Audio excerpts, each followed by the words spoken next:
one new state park visit down, 4 more to go.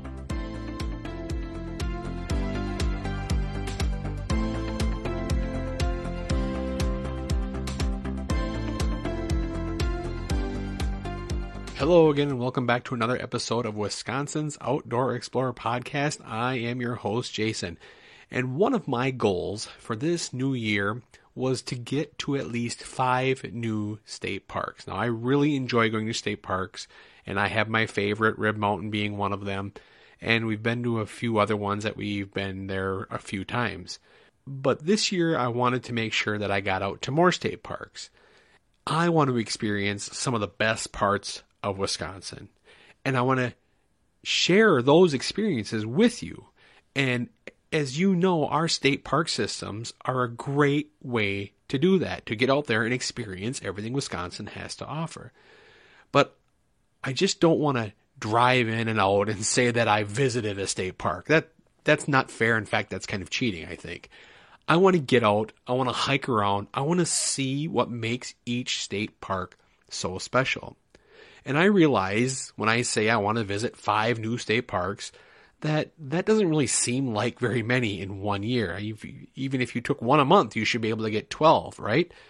But when you think about how most families are, if they're anything like my family, we're really busy. We've got a lot of things going on, and there's a lot of things happening, and you know, my wife works weekends and I've got to do things, and my kids got sports and stuff that are coming up. They're getting to that age where they're into that. So it's tough to get out almost every weekend to get to a new state park or get to a new location. So I thought 5 was a good number to start with. Now, I hope we get a few more, but it's tough to say we're just going to go here or there when we have so many other obligations going on. And that's why when we plan to do a hike, we make sure we get the most out of it. And I am happy to say that on this first new state park visit of 2020, we explored Willow River State Park near Hudson, Wisconsin. Now, for those of you that are not familiar with where Hudson is, it's a border city that is located on the west side of the state along the Mississippi River. It's the last city before you cross into Minnesota going into the Twin Cities. So it is kind of in that upper northwest part of the state. And it's a really beautiful area over there. And Willow River State Park is located about 5 miles northeast of Hudson. So you really don't even have to go into Hudson to get to Willow River State Park. For those that don't know, Willow River's main attraction is the Willow Falls. One of the reasons we chose this park is because we have some family that live in Hudson, and we just happened to be in that area visiting them over a weekend, and we thought if it was going to be a nice day, we were going to go out and check out the falls and cross the first state park of the year off of our list, and that's exactly what we did. Now, I'll give you a little background about Willow River State Park, and you can look all this up on the DNR's website and just search for Willow River State Park. But it's made up of just under 3,000 acres of land. And of course, like I said, the centerpiece is Willow Falls. It's a powerful waterfall in a 200-foot deep gorge. Another popular feature is Little Falls Lake. It's a shallow reservoir on the Willow River. And from what I could tell, it's down. I guess it's been down for a few years. So you get almost like this empty lake bed that you can see from the trail and where we were hiking, which was actually kind of cool.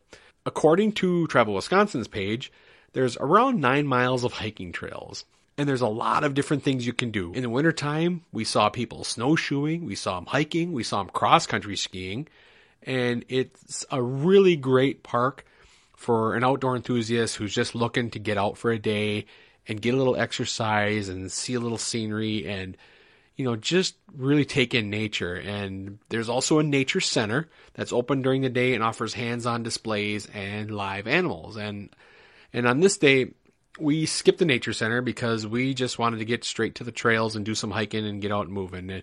You can get all this information online. I just thought it was kind of interesting, and I wanted to share it because each of these state parks is unique, and they all have something to share. And I think it's kind of important to know those features that you're going to see, because that's what attracts people to these state parks, is these certain features that they each offer. So that's what's fun about them, in my opinion, is to go out and try to find what makes these state parks so special.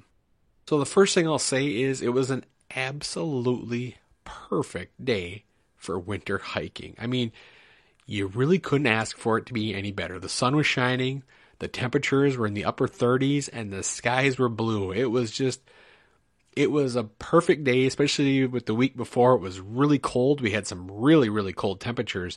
So to feel that little bit of warmth on your face when the sun would hit it was just, it's what getting out in winter should be all about. In fact, I did run into a person and he said the same thing. He's like, if winter would stay like this all year, I could tolerate it a lot longer than I do right now. And he was right. It was just a great day to be out exploring in a new park. Now, when we come to a park, one of the first things we like to do is we like to stop at the info center.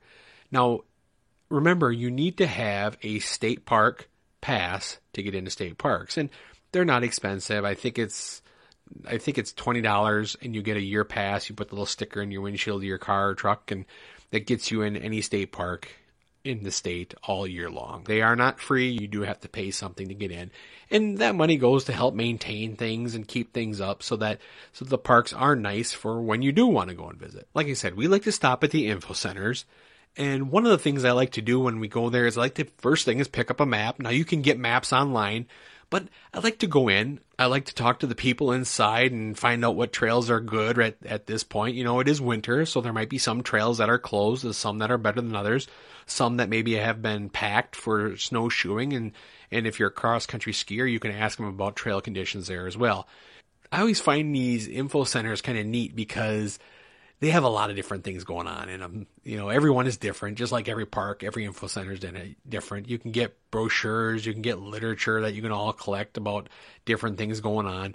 You can see some, they'll have taxidermied animals on the wall and other things going on. So it's always kind of a fun thing for the kids to come in and look around and check those out. Some of them have gift shops, so you can collect souvenirs of the state park and kind of keep track of where you've been. But I always like it. It always feels like it's a great way to start a new experience when you can talk to the people inside and find out what's going on. Just get a little bit of information about the park, and they're always more than willing to help you get started and tell you where to start the best part of your hike. And at Willow River, there are a few different areas that you can park. Like I said, there's almost 9 miles of trails, so there's a bunch of different parking areas kind of around the state park that you can all park, and all the trails lead to the falls. So depending on how far you want to walk or how long you want to walk, you just kind of find your parking spot and go from there. So on this day, we wanted to really enjoy the day as much as we could. So we drove almost all the way into the park just before you get to their nature center, and we wanted to work our way back to the falls. Now, we didn't bring snowshoes because we know that this is a pretty popular park. So we were figuring that the trails are probably pounded down enough that really we weren't going to really need our snowshoes. And we were right on that. In fact, I think in some spots the snowshoes would have actually been kind of a hindrance because some of the trails get kind of narrow. So keep that in mind if you're going to go. And I think walking with snowshoes would have been a little bit difficult. I mean, the trails were in really good shape. They were really packed down, and they were almost to the point where you probably would have been better off with like shoe cleats on. So keep that in mind when you go for these hikes in the wintertime, that like some sort of cleat that'll grip into really hard packed snow or ice would have probably been a little bit more helpful, especially when climbing some of the hills. There are some pretty steep hills that you got to climb. Not many, but there are enough that I would recommend if you have a nice pair of cleats that you could wear those and you'd be set. But from what we could tell, the skiing trails, they were groomed very well, and it looks like everything has been taken care of and being used, and that really just made for a good experience for us, especially with the kids. So just be aware that you might need these spikes to, if you're going to hike, or if you're going to snowshoe, you can snowshoe, but there's going to be some little spots in the trail that we took at least that were going to be a little bit more difficult for you with some snowshoes on. But before we even hit the trail, we got our first sign that it was going to be a pretty good hike. As we were leaving the parking lot and going to the trailhead, 3 deer just come flying out of the woods and jumped right in front of us, probably about 100 feet in front of my youngest daughter. And it was so cool for them to experience that and see that. They've never been deer hunting or anything, so to see wild deer just running by you like that was really all it took for them to be really excited and really ready for the hike. And I'll admit too, it was really neat, and one of the actually first experiences we've had in a state park where deer have been that close and been moving by us like that, and to be able to see that and experience that made that start to the whole hike pretty special for all of us, honestly. So we started on the Woodland Snowshoe Trail, and that transitioned into the Falls Snowshoe Trail, which in total was about 1.5 miles from where we parked to the falls.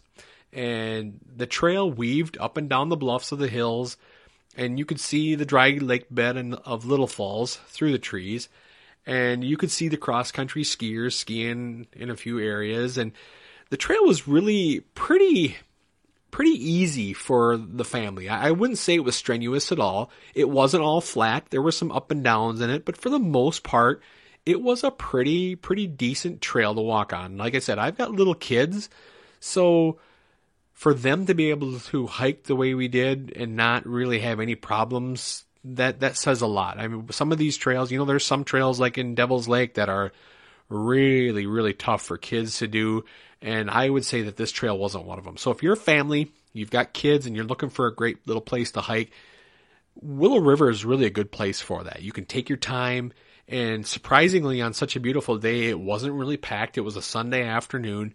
That really made a difference too, that we didn't feel like we were constantly in somebody's way. So we really took our time and really enjoyed the hike.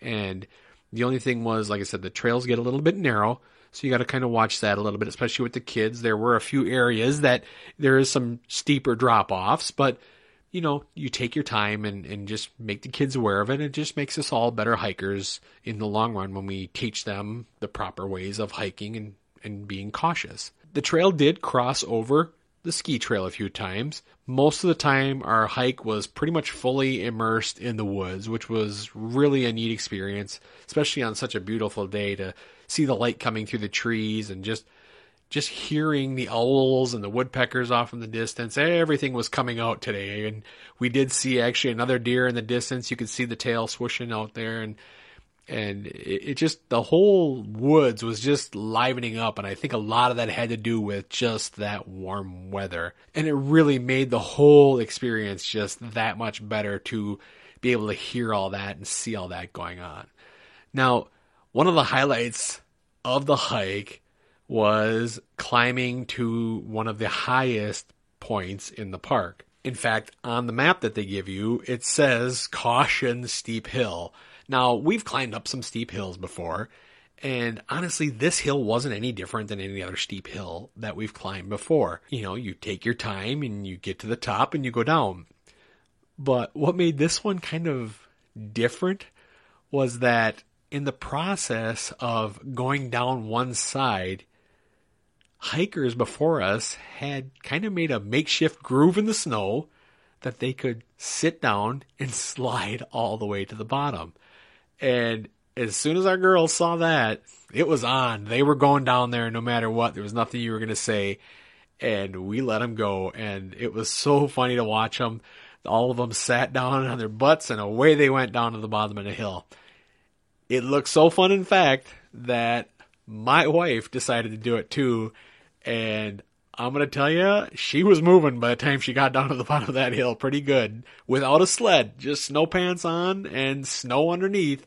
And all 4 of them, down they went. Now, I'm going to say I didn't do it because of a couple things. The first being I was holding a camera and taking some video and recording our experience that I'll be sharing with you on YouTube, so watch out for that. But the other thing is it was such a warm day that I didn't wear my snow pants. I was just wearing blue jeans and long underwear. So, and I was really, really comfortable in that. So if I would have done that, I'd have been a wet mess and it would have made for a kind of a miserable hike for me. So I slowly made my way down the hill, which was a challenge enough because it was a steep hill, but it was so fun for the girls that they wanted to go back up and do it again, and we could have probably stayed there all afternoon watching them do that, but then we never would have gotten to see the falls. So we decided to venture on and get to the falls because that's why we were there, to see the falls. Now, as we made our way closer to the falls, you could start to hear that water roaring. For our kids, that's all they needed to kind of perk them back up. We had been hiking for about an hour, and it was about a 1.5 mile hike for us. Again, you're going up and down and twisting and turning, so it's not like a flat walk where you can walk, 15-minute mile and anything like that. It took a little bit of time to walk this, and by the time we made it to the falls, the kids were starting to get a little antsy about seeing the falls. So being able to hear that roaring water without actually seeing it kind of gave you that little boost that, hey, we're almost there. But I'm going to say once you get that first glimpse of the falls, it's really something spectacular to see in the wintertime. Now, I imagine it's really beautiful in the summertime, and I've seen pictures that people have posted of people wading in the water and swimming in the water and swimming in the falls. But seeing the ice along the edges and flowing from the walls and flowing from the falls portion of it and the water running underneath was really, really amazing. And hearing that water is just, it's such a powerful sound. If you haven't been around any of the falls in Wisconsin, they just have so much water moving, and they just have that sound that, you know what I'm talking about. When you hear a waterfall, it's that sound, and it's just really something to hear in the wintertime when things are supposed to be frozen and solid. You've got rushing water and you've got all the spray freezing. It's not hard to realize why this state park is so attractive for waterfall lovers and why it is so popular. When you get there, there's a lot of different areas that you can walk around and take photos of. In fact, that you are able to walk kind of close to the falls. And like I said, in the summertime, you see people swimming in it and everything. So you got to be a little bit more careful in the winter because obviously there's ice. It's slippery, but there's a nice bridge. You can get some great shots, and there's benches to sit there. It's really set up nice that you can really spend a lot of time and just enjoy the falls for what they are. There's even an observation deck really high above the waterfalls that you can explore. But on this day, we decided not to do that climb. It was a really steep climb and really way up there. And the kids were really enjoying the falls quite a bit. And, making a long stair climb with snow pants and winter boots just didn't really appeal to them. So we just kind of hung out on the bottom and just enjoyed the falls and just took a lot of pictures down there. And like I told them, it gives us something to look forward to the next time we come back there to visit. If we can make it back there in the fall, that's really when I'd like to get back there, is really see this place in the fall. Just like every other place in Wisconsin, right? Fall just makes it so much more beautiful than what it is. I think being able to climb that observation deck and just seeing how far out you can see with the fall colors would really be amazing. So after many pictures, we made our way back to our truck. And when all was said and done, we probably hiked over 3 miles, and we're probably in the park pretty close to 2.5, almost 3 hours. I'm going to say we really enjoyed the falls and visiting a new state park. Willow River State Park is a great park to spend a half a day of hiking, and it's definitely one you want to visit during each season. I can see the different moods and the different atmospheres that each season is going to bring to this park. So if you can, make it a point to try to get there 4 times a year in each season. And I'm really hoping to get back in the fall when the trees are changing color, because it's just such a great place. And it was such a great place to take the kids. So if you do have kids and you're looking for a good place to hike and enjoy a state park, this is it. The trails are pretty easy for them to handle. And I can only imagine in the summertime, they're probably just that much easier and that much more enjoyable. And there were only a few steep climbs. And if if you've got kids that are, over 5 years old, they're not going to have a problem with it. It's definitely recommended for families and for individuals and whoever is just looking for a nice day to get out and hike. This is a great place. And the next time we go, we'll probably check out the Nature Center, which I would check out if I was you too. And we'll probably pick a few new trails or one trail and see what other adventures and other things we can see. So like most of our state parks, there is more you can do and see really in one day. So make sure you take your time and enjoy every minute of being a Wisconsin outdoor explorer. Hey, if you've got pictures or you've got stories you want to share about Willow River State Park, join our Facebook group, share them, tell everybody your experiences, or if you've got another state park that's your favorite, join our Facebook group. Tell us why we should choose to go there and what makes that state park your favorite state park. And don't forget, I got a YouTube channel too, and I'll be putting a video review of Willow River State Park on there as well, so you can see some of the trails and the waterfalls and some of the things that we did there. So make sure you check that out. So I'm proud to say we've got the first state park of the year crossed off, and I am looking forward to the next state park. Hey, thanks again for joining me. I'm your host, Jason, and I'll talk to you again next week. Thanks for listening to the Wisconsin's Outdoor Explorer podcast. For more great information about being an outdoor explorer, visit our website at wisconsinsoutdoorexplorer.com. Be sure to check out the blog page and follow us on social media. And don't forget to subscribe to this podcast wherever you listen to your favorite podcasts.